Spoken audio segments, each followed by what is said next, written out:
He drove me to an empty parking lot. I didn't really mind at all. I did, after all, get into the car willingly. The car had halted abruptly and threw me back into my seat.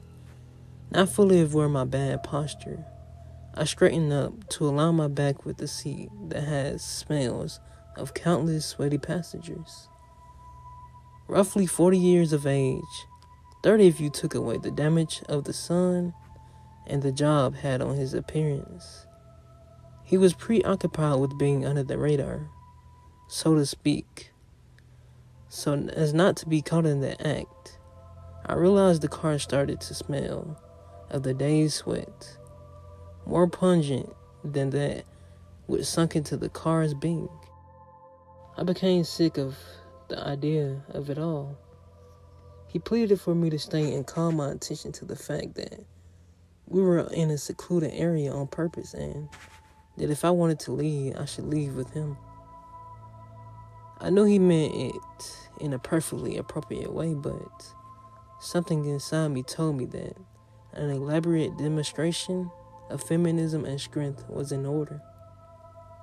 A little slamming of the door on my way out and a reminder that I take care of myself and that I do not need anyone's help, especially his. That seemed to really frustrate him because he was all too eager to leave as I hopped out of the car.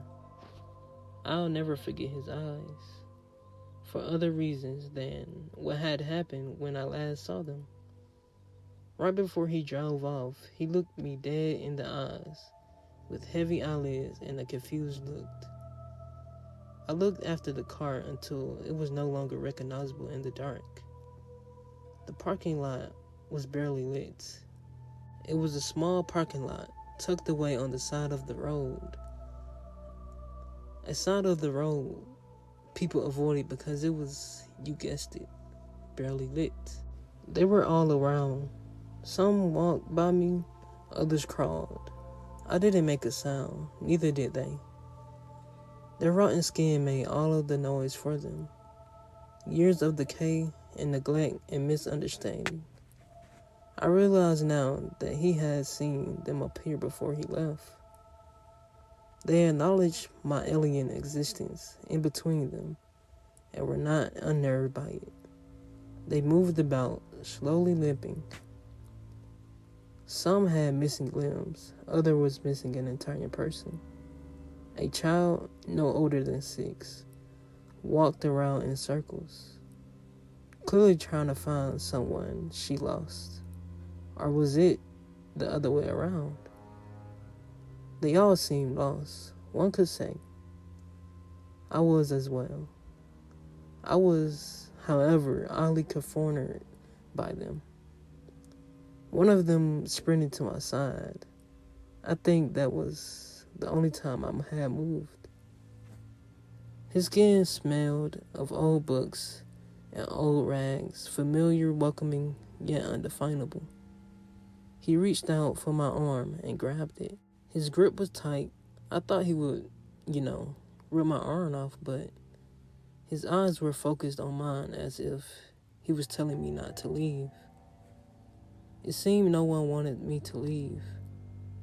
He started to speak to me, telling me that it was okay. I knew it wasn't. Losing her meant everything to me. He told me that everyone had their story. The child walking around had witnessed her mother committing suicide and decided to join her, but still couldn't find her. The woman without a head was a prisoner at an army camp. Her only request was to see her children before she was taken. The soldiers apparently scooped her eyes out and brought her children to witness her decapitated. He looked at me and asked me, "So what's your story?"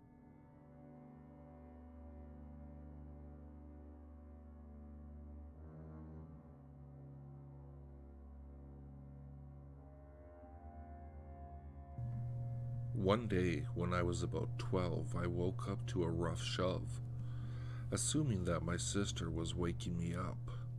It was early morning, about 7:30. I groggily stepped out of the bed and was hit with hairspray fumes.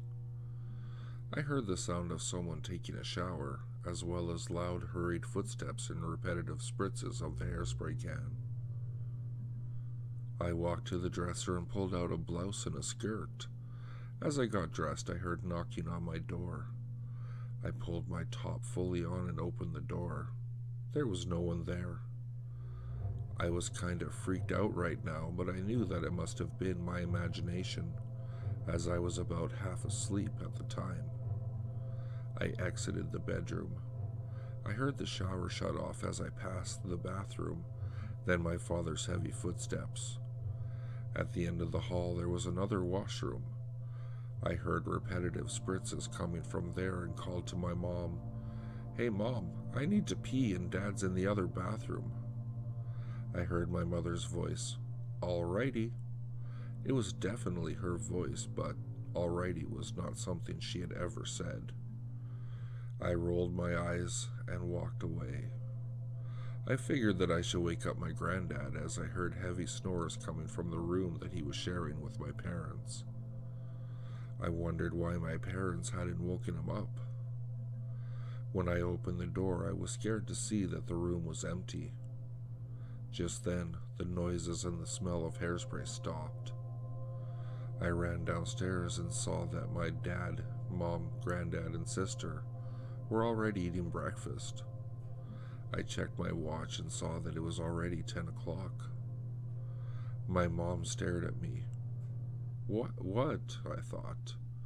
My sister then said, "What the heck?" I asked them what was wrong.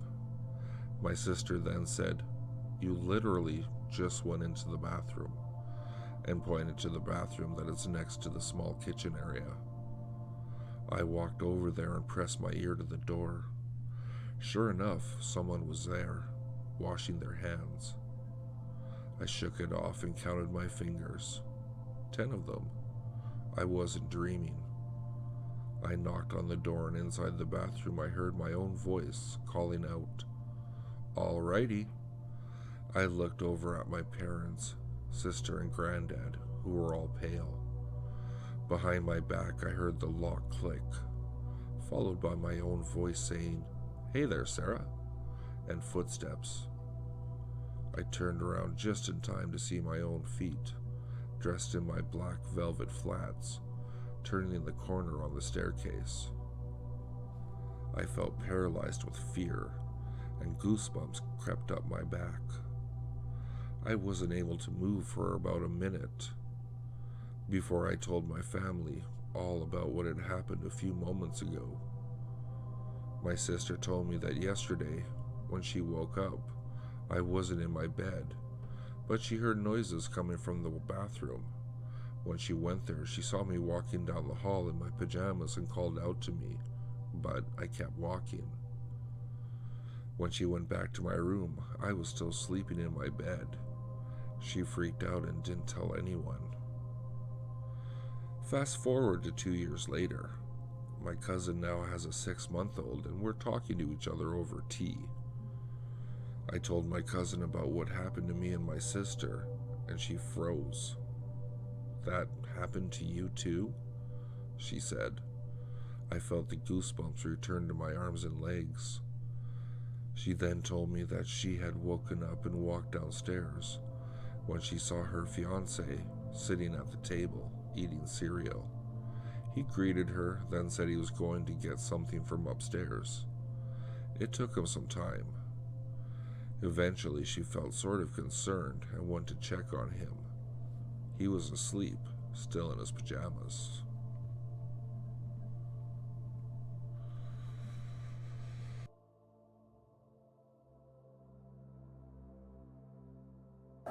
If you like what you heard, please like, subscribe, and share with your friends. If you'd like to, you can follow me at Twitter. The handle is @FuzzyPantaloons, and I'll see you all next time.